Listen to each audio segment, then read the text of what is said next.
அனைவருக்கும் வணக்கம். நீங்கள் யூடியூப் ஸ்டார்ட் பண்ணுறதா இருந்தால் வாட்சிங் ஹவர்ஸ் பற்றி நிறைய கவலை வரும். இந்த வாட்சிங் ஹவர்ஸ்க்கு அடுத்து மானிட்டைசேஷன் வாங்கியவர்களாக இருந்தால் ரெவென்யூ பற்றி அதிக கவலை வரும். இந்த வாட்சிங் ஹவர்ஸ்க்கும் ரெவென்யூக்கும் நிறைய சம்மந்தம் இருக்குது. நம்ம வாட்சிங் ஹவர்ஸ் டிப்ஸை தேடுறோம் இல்லையா, மானிட்டைசேஷனுக்கு முன்னாடி. அதுக்கப்புறம் அந்த வாட்சிங் ஹவர்ஸ் டிப்ஸை நம்ம மறந்துடுறோம். அதுக்கடுத்து பார்த்தீங்கன்னா ரெவென்யூ டிப்ஸை நம்ம தேட ஆரம்பிச்சிடும். நல்லா புரிஞ்சுக்கோங்க, நமக்கு வாட்சிங் ஹவர்ஸ் எப்பவுமே இருக்கணும். அதாவது நம்ம ஆஃப்டர் மானிட்டைசேஷன் இருந்தாலும் சரி, பிஃபோர் மானிட்டைசேஷன் இருந்தாலும் சரி, இந்த வாட்சிங் ஹிஸ்ட்ரின்றது ரொம்ப ரொம்ப இம்பார்ட்டன்ட். உங்கள் சேனல் க்ரோ பார்த்தீங்கன்னா எவ்ரிடே மக்களுக்கு ஷோ ஆகணும். சரிங்களா? யூடியூப் சேனல் ஜஸ்ட்டு நம்ம கண்ட வீடியோ போட்டு நம்ம ஏர்னிங் எடுக்க முடியும் அப்படின்னு நினச்சா கண்டிப்பாக முடியாது. அதே மாதிரி ஒரு ஷார்ட்ஸ் போட்டு நம்ம வைரல் ஆயிடும்னு வச்சுக்கோங்களேன். நல்ல ஒரு ரிச் லெவலில் வைரல் ஆகிட்டோம்னா ஓகே.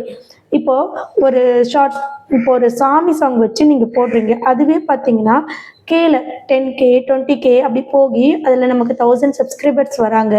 ஸோ இந்த மாதிரி சப்ஸ்கிரைபர்ஸ்லாம் நம்ம சேனலில் இருக்காங்கனாலும் நம்ம சேனல் க்ரோ ஆகாது. நம்ம சேனலுக்கு ஒவ்வொரு வீடியோ டெய்லி போடுற ஒவ்வொரு வீடியோவிலையும் நமக்கு சப்ஸ்கிரைபர் வரணும். அப்படி ஒரு சேனலை நீங்கள் க்ரியேட் பண்ணணும். எல்லாருமே என்ன நினைக்கிறோன்னா, நமக்கு முன்னாடி போட்ட அந்த பெரிய பெரிய கிரியேட்டர்ஸ்களை பார்த்து நம்ம விளாக் போட்டால் நம்ம லேக்கில் சம்பாதிக்கலாம், அப்புறம் பார்த்தீங்கன்னா வீடியோ போட்டால் நிறைய லட்சத்தில் தௌசண்ட்ஸில் சம்பாதிக்கலாம் அப்படின்னு நினச்சிட்ருக்கோம். ஸோ கண்டிப்பாக கிடையவே கிடையாது. அவங்களுக்கு ஆட் ஒர்க் நிறைய இருக்கும். ஃபர்ஸ்ட் ஆஃப் பார்த்தீங்கன்னா லேக்கில் சம்பாதிக்கிற சேனல்ஸ் எல்லாம் பார்த்தீங்கன்னா ஃபேஸ் காட்டி போடுற சேனலாக தான் இருக்கும். ஒரு சில சேனல் ஃபேஸ்லெஸ் சேனல் இருக்குது, லைக் டிப்ஸ் சொல்கிற சேனல். டிப்ஸு பார்த்தீங்கன்னா கிச்சன் டிப்ஸு, ஹோம் எப்படி க்ளீன் பண்ணுற மாதிரி நிறைய க்ளீனிங் டிப்ஸு, இந்த மாதிரிலாம் இருக்குது. அந்த மாதிரி சேனல்ஸ்க்கெல்லாம் பார்த்தீங்கன்னா கண்டிப்பாக நல்ல ரீச் இருக்குது. அதை விட்டுட்டு நம்ம வீட்டில் இருக்கிற விளாக்ஸையே நம்ம ஃபேஸ்லெஸ்ஸாக உருவாக்கணும்னா கிடையாது. ஒரு சேனல் க்ரோ ஆகுதுன்னு வச்சுக்கோங்களேன். இது என்னுடைய பர்சனல் விஷயமா உங்களுக்கு நான் ஷேர் பண்ணிக்கிறேன். ஒருத்தர் நல்ல நிலைமைக்கு போகிறாங்க, அதை மட்டும் நம்ம பார்க்கக்கூடாது. சரிங்களா? அவங்க என்னென்ன ஸ்ட்ரகிளை சந்திச்சிருப்பாங்கன்னு நம்ம நல்லாவே புரிஞ்சுக்கணும். நம்ம சேனல் கிட்டத்தட்ட ஒரு 7K ரீச் ஆக போகுது. நீங்கள் நினைக்கலாம் உங்ககிட்ட நிறைய சப்ஸ்கிரைபர் கூட இருக்கலாம், எனக்கிட்டே 20K 30K இருக்குது, உங்ககிட்ட 60K தான் இருக்குது அப்படின்னு நினைக்கலாம். நல்லா புரிஞ்சுக்குங்க, 20K 30K 1K கூட ஈஸியாக ஒரு ஷார்ட்ஸில் நம்ம கெயின் பண்ணலாம். பிகாஸ் நல்ல வைரல் ஆகிடுச்சுன்னா. ஆனால் டே நம்ம சேனலை வளர்க்குறது வேற, நம்ம சேனலுக்கு சப்ஸ்கிரைபர் ஃபேன்சியாக வர்றதுன்றது வேற. என்னுடைய சேனலை பார்த்தீங்கன்னா டே நான் வளர்த்துட்ருக்கேன். சரிங்களா? இப்படி வளர்த்துட்டு இருந்தால் தான் அது ஸ்டேபிளாக இருக்கும். நல்லா நம்ம புரிஞ்சுக்கணும். ஒரு வீடு கட்டுறோன்னா ஒரு கல்லாக வச்சு தான் நம்ம கட்ட முடியும். அப்படியும் பார்த்தாலும் ஒரு வரி வச்சு ஃபஸ்ட்டு சவுறு வைப்பாங்க, அப்புறம் அது நல்லா செட் ஆன உடனே தான் பூசை வேலை செய்வாங்க, நெக்ஸ்ட்டு அது செட் ஆன உடனே தான் பெயிண்ட் அடிப்பாங்க. இப்படி அந்த வீட்டை கட்டினா தான் அந்த வீடு காலாகாலத்துக்கும் தங்கும், நிலைக்கும். அதை விட்டுட்டு ஒரே நாளில் என்கிட்ட பணம் இருக்குது, நான் பூசை வேலை பண்ணி சவுறு வச்சு பெயிண்ட் அடித்து வீடு கொடுத்துன்னு போகிறேன்னா அடுத்து 3 மாதத்துல இடிஞ்சு விழும், ஒவ்வொன்றா அக்கக்கா விழும். அதே போல தான் நம்ம யூடியூப் சேனல்லையும் ஒரே டைமில் நமக்கு சப்ஸ்கிரைபர் வாங்கினாலோ வந்தாலோ ஸ்டார்டிங்கில் பலன்னு இருக்கும், ஃபினிஷிங் பார்த்தீங்கன்னா அந்த வீடு போல தான் ஒர்த்லெஸ்ஸாக போகும். நம்ம ஸ்டெப் பை ஸ்டெப்பாக கொண்டுட்டு வரணும். என் சேனல் பார்த்தீங்கன்னா 7K தான் இருக்குது, ஆனால் மனசில் தங்கும். கனித்தமிழ் டெக்கா அவங்க டிப்ஸ் சொல்கிற சேனல் அப்படின்ற மைண்ட் செட் வரும். ஸோ தினைக்கும் பார்த்தீங்கன்னா எனக்கு ஒவ்வொரு வீடியோவிலையும் ஒரு செட் ஆஃப் ஆடியன்ஸ் எனக்கு கிடைச்சிட்டே இருக்காங்க. இப்படி நம்ம சேனலை ஆக்டிவாக வச்சா மட்டுமே நமக்கு நல்லா ஒர்த்தாக இருக்கும். ஸோ இதெல்லாம் நான் ஏன் உங்களுக்கு சொல்கிறேன்னா, நிறைய புதிய கிரியேட்டர்ஸ் என்ன பண்ணுறீங்கன்னா, டக்குன்னு ஒரு வீடியோ போடுறீங்க, 2 வீடியோ போடுறீங்க, 3 வீடியோ போடுறீங்க, ஒரு 10 வீடியோ போடுறீங்கன்னு வச்சுக்கோங்களேன். சேனலை ஸ்டார்ட் பண்ணி போடுறீங்க. உங்களுக்கு என்ன ஆகும்னு பார்த்தீங்கன்னா, சேனலே அனலிட்டிக் யூடியூப் ஐடென்டிஃபை பண்ணவே கொஞ்சம் நாள் ஆகும். யூடியூப்பை பொறுத்த வரைக்கும் டக்குன்னு வியூஸ் போகாதுங்க. லைக் இன்ஸ்டா, ஃபேஸ்புக்னா கூட டக்குன்னு வியூஸ் போயிடும். யூடியூப் பார்த்தீங்கன்னா நிறைய ரெஸ்ட்ரிக்ஷன் இருக்குது. யூடியூப்க்கு மட்டும்தான். ஃபேஸ்புக்கில் கூட பார்த்தீங்கன்னா அவ்வளோ ரெஸ்ட்ரிக்ஷன் கிடையாது, நிறைய வியூஸ் போகும். யூடியூப் பார்த்தீங்கன்னா ரொம்ப ரெஸ்ட்ரிக்ஷன் ஆனது. குழந்தைங்களுக்கு வந்து ரொம்ப சப்போர்ட்டிவாக இருக்காங்க, சரிங்களா?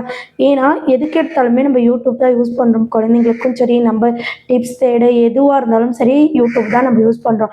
அதனால் பார்த்தீங்கன்னா நமக்கு ஸோ வந்து கண்டிப்பாக யூடியூப்பில் நிறைய ரெஸ்ட்ரிக்ஷன் எல்லாமே இருக்குது, நீங்கள் தெரிஞ்சுக்கணும். அது மட்டும் இல்லை, நம்ம வந்து இது பார்த்தீங்கன்னா நல்லா புரிஞ்சுக்குங்க. சேனல் இப்போது சன் டிவியில் ரெகுலராக சீரியல் போட்டால் பார்ப்பீங்களா, இல்லை வீக்லி போன்ஸ் சீரியல் போட்டால் பார்ப்பீங்களா? சீரியலுடைய தொடர்ச்சியை அடுத்த நாள் போட்டால் தானே பார்ப்பாங்க. யூடியூப் சேனல் என்பது நம்ம ரெகுலர் ஆக்டிவிட்டீஸாக இருந்தால் மட்டுமே சாதிக்கலாம். ஸோ நம்ம வந்து வாரத்துக்கு ஒன்று, மாதத்துக்கு ஒன்று இந்த மாதிரியெல்லாம் போடலான்னு நிறைய சேனல் போட்டுட்ருக்காங்க. Tips okay fine. அவங்களாம் எப்போ போடணும்னா சேனலில் ரொம்ப நல்ல நிலைமையில் இருக்க அவங்க எங்கே பார்த்தாலும் பட்டி தொட்டியெல்லாம் எங்கே பார்த்தாலும் வாவ் இவங்க தான் அவங்களா அப்படின்ற மாதிரி வளர்ந்த பிறகு நீங்கள் மாதத்துக்கு ஒன்று போடலாம், வாரத்துக்கு ஒன்று போடலாம்.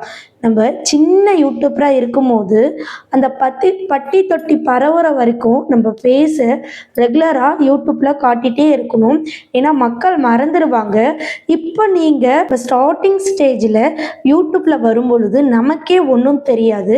நம்ம போயிட்டு மாதத்துக்கு ஒன்று, வாரத்துக்கு ஒன்று போட்டோம்னா நம்மளை பார்க்குறவங்களுக்கு மட்டும் என்னங்க தெரிய போகுது. ஸோ நம்ம ஃபேமஸ் ஆகிற வரைக்கும் நம்ம தொடர்ந்து வீடியோ போடணும், நல்ல கண்டென்ட்டை கொடுக்கணும். மக்கள் பார்த்தீங்கன்னா கண்டென்ட்னா என்னன்னா உங்களுடைய நேர்மதக கண்டென்ட். இப்போது இந்த சேனலுடைய கண்டென்ட் என்னென்னா, நான் வந்து நிறைய பேருக்கு நல்ல குழந்தைங்களுக்கு சொல்கிற மாதிரி சொல்லித்தரேன்னு சொல்லியிருக்கீங்க. ஸோ இதுதான் என்னுடைய கண்டென்ட். நீங்கள் தான் உங்களுடைய டேலண்ட்டை நீங்கள் கண்டுபிடிக்கணும். யூடியூப்பில் என்ன மாதிரி, அதாவது இப்போ நான் பேசுகிறது நிறைய பேருக்கு பிடிச்சிருக்கு, லைக் எனக்கு பேசவும் தெரியும். அதுபோல் உங்களுக்கு என்ன வருதுன்னு பாருங்கள். யூடியூப்பில் நல்லா ஃபஸ்ட்டு யூடியூப் வந்தோம்னா பேச கற்றுக்கணும். நான் யூடியூப் ஸ்டார்ட் பண்ணும் போது என் ஃப்ரெண்டு ஒன்று சொன்னான், சரிங்களா? என்னன்னா யூடியூப்பை பொறுத்த வரைக்கும், சோஷியல் மீடியா பொறுத்த வரைக்கும் உண்மையான விஷயத்த சொன்னால் எவனுமே பார்க்க மாட்டான். அதுவே அந்த உண்மையான விஷயத்த நம்ம ஒரு பொய்யா சித்தரிச்சு லாஸ்ட்ல உண்மை மாதிரி சொல்லணும் அப்படின்னு சொன்னான். இந்த வாசகம் உங்களுக்கு புரியுதா என்னன்னு எனக்கு தெரியலை, பட் ஆனால் எனக்கு புரிஞ்சிடுச்சு. பிகாஸ் ஒரு உண்மையான விஷயத்த நம்ம அப்படியே சொன்னால், இதை நான் கண்டென்ட்டாக சொல்லலை, என் ரியல் லைஃப்பில் நான் நடந்ததை சொல்கிறேன், அதை லைக் பண்ண மாட்டிருக்காங்க. இப்போ ஒரு நல்ல விஷயம் நடக்குது, அதை சொன்னால் அவங்க லைக் பண்ணலை. இப்போ நீங்களே யோசிச்சு பாருங்க, அந்த நல்ல விஷயம் நடக்கலைன்னா ஒரு கெட்ட விஷயம் நடக்கும். இப்போ அந்த கெட்ட விஷயத்த நம்ம இமேஜின் பண்ணி முதல்ல சொல்லிடணும். அது உங்ககிட்ட தான் இருக்கு. ஸோ எப்பா நான் அதுலேருந்து தப்பிச்சு இந்த மாதிரி ஆயிட்டேன், அதுக்கப்புறம் தான் அந்த நல்ல விஷயத்த சொல்லணும். நம்மளுடைய மென்டாலிட்டி பார்த்தீங்கன்னா பொதுவாகவே கெட்ட விஷயம் தெரிஞ்சுக்கணும், அதாவது நல்ல விஷயத்தை தெரிஞ்சுக்க யாருமே நினைக்க மாட்டிருக்காங்க. அதுக்காக நான் தப்பாக யாரையும் டிமோட்டிவேட் பண்ணலை, சொல்கிறேன். ஒரு கண்டென்ட்டை இப்படி தான் கொண்டுட்டு வரணும். இப்போது ஒரு கல்யாணம் நடக்குதுன்னா, எங்கள் வீட்டில் கல்யாணம் நடந்துருச்சு அப்படின்னு போட்டால் யாருமே பார்க்க மாட்டாங்க. நாங்கள் கல்யாணத்துக்கு போகும்போது எங்களுக்கு உயிருக்கு எந்த ஆபத்தும் இல்லாமல் போயிட்டோம். போகிற வழியில் ஜஸ்ட்டு மிஸ்ஸு ஆக்சிடெண்ட் ஆக இருந்துச்சு. ஒரு நல்ல வேலை, ஒரு கடையில் டீ குடிக்க நின்னோம். அதனால் அந்த இன்சிடெண்ட் ரொம்ப நாங்கள் வந்து அந்த இன்சிடெண்ட்லேருந்து தப்பிச்சிட்டோம் அப்படின்னு கொண்டுட்டு போய் அந்த கல்யாணம் நடந்த சீனை காமிச்சோன்னா பார்ப்பாங்க. டைரெக்டாக நாங்கள் கோவிலுக்கு போயிட்டு நேராக கல்யாணம் பண்ணிக்கிட்டோம் அப்படின்னா பார்க்க மாட்டாங்க. இதை நீங்கள் கேட்கலாம், நிறைய பேர் போட்டிருக்காங்களே சிஸ்டர், நான் கண்டென்ட் சொல்லலை, ஒரு யூடியூப்பில் எப்படி கண்டென்ட் க்ரியேட் பண்ணணும்னு தான் நான் சொல்கிறேன். நிறைய பேர் பெரிய பெரிய கிரியேட்டர் வந்து நான் எங்கே கல்யாணம் பண்ணேன்னு சொல்லுவாங்க. அவங்களுக்கு ஃபேஸ் வேல்யூ இருக்கும். ஒரு இன்ட்ரெஸ்டிங்காக கொண்டுட்டு போக தான் நான் ஒரு டிப்ஸு சொல்கிறேன். ஸோ இதையே நீங்கள் ஒரு கண்டென்ட்டாக எடுத்து என்கிட்ட வந்து கொஸ்டினை கேட்காதீங்க. நான் சொல்கிற விஷயம்லாம் யோசிச்சு பாருங்கள், உங்களுக்கு நல்லாவே புரியும். அண்ட் தென் பார்த்தீங்கன்னா யூடியூப்பில் நீங்கள் தொடர்ந்து வீடியோ போடுங்க. இப்போயே காலகட்டத்தில் வாரத்துக்கு ஒன்று போடலாமா, மாதத்துக்கு ஒன்று போடலாமான்னு போடாதீங்க, வேஸ்ட்டு. தொடர்ந்து ஃபேஸ் கட்டி போடுங்க. நிறைய பேர் பார்த்தீங்கன்னா ஃபேஸ் கட்டி கொஞ்சம், ஃபேஸ் இல்லாமல் கொஞ்சம், ஷார்ட்ஸில் மியூசிக், சாமி மியூசிக் கொஞ்சம் எல்லாமே போடுறீங்க. அண்டு பார்த்தீங்கன்னா சாமி சேனல் வச்சுட்டு இருக்கவங்களாம் கமெண்ட் பண்ணுங்கள். அடுத்து உங்களுக்கு நான் டிப்ஸை சொல்கிறேன், சரிங்களா ஃப்ரெண்ட்ஸ்? ஓகே ஃப்ரெண்ட்ஸ், நன்றி, வணக்கம்.